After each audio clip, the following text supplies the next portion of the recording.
I cannot highlight enough the leadership from our local folks, from sheriffs to police chiefs to emergency management coordinators to city managers to boards of supervisors and city council members, to all of the health representatives that are on the ground. It has been a massive, massive movement of both passion and commitment, but also a real understanding of what their localities need. We are also starting the very important assessment stage of documenting all of the damage. That will take some time. And again, I appreciate the massive collaboration that we have with FEMA and, of course, our VDEM professionals in order to do that. That'll take time. But we are bringing resources to bear in an unprecedented way for Southwest Virginia. I heard over and over and over again, we've never seen anything like this. I've lived here for 70, 80 years. I've never seen anything like this. And that has been clear. It's been clear. It's an unprecedented amount of damage.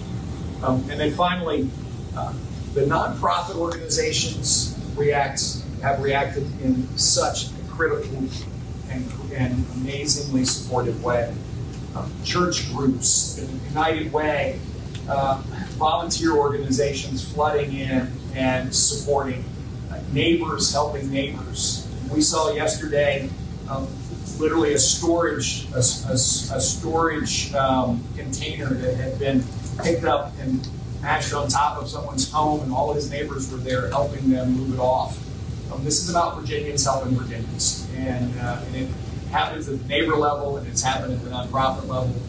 There are a lot of requests for where do we need to send money if we want to send money.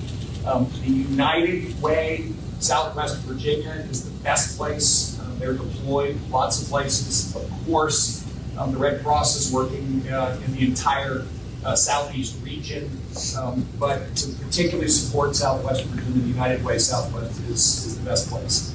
Finally, for people who need information immediately, and I know there's a lot of cell phones that aren't working, but 211 is the best number to call. And of course, if they can get to a website, then they can go to vaemergency.gov, vaemergency.gov, and there's an enormous amount of information there. The kinds of things that have been representative of just getting things done. In Damascus over the weekend, which was incredibly hard hit in Washington County, the teams worked hard overnight to get generators so we can get pharmacies open, to get pockets of power up, to bring in mobile cell phone towers so that we could, in fact, get some cell phone connection. They have set up both cell phone hubs and internet hubs for the locals to come, and so they can get access because the big network is not up there yet.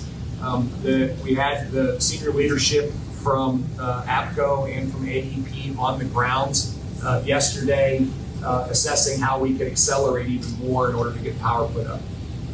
This is the kind of stuff that is so necessary. So today there are now literally mobile laundry services that are in Damascus. There's shower services, there's restroom services. Folks can get a hot meal, and all of that got moved in yesterday at a rapid pace. And so again, I want to thank all the team members for making that work. Let me finish. We are still seeing a desperate need for support, and between local, state, and federal resources, we are working incredibly hard to get to everybody, not just because they may be in an emergency moment. We think we're through all of that. Almost most importantly now, what do they do next? What do they do next, and how do we make sure they've got a path to first being safe, and then afterwards, how do they in fact move forward with their lives, and how do we support them to do that? Again, I've been incredibly impressed with everybody in the system, and so thank you all, and I'm happy to take you.